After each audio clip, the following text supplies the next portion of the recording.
কুঁহিয়াৰ বাদে মোৰ প্ৰায় সকলোখিনিয়ে বুলি মই ক'ব পাৰিছোঁ।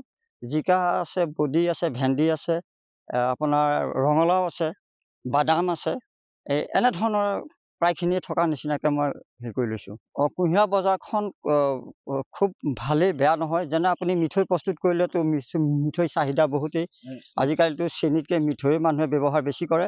আৰু সেইটো কৰিব নোৱাৰিলেও আপুনি কাটি পেলাই গছ হিচাপেও আপুনি এখন মাৰ্কেট পাই জানে। এতিয়া গৰমৰ ছিজন আহিছে, এই গৰমৰ ছিজনত প্ৰায় কুঁহিয়াৰটো চেপি পেলাই তাৰপৰা ৰস তৈয়াৰ কৰি মানুহে তাৰ প্ৰতিও বেছি আগ্ৰহেৰে হেৰি কৰে, বিচাৰে খাবলৈ।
अन्नपूर्णा काव घी देश के हर एक खाने को लजीज बनाता है।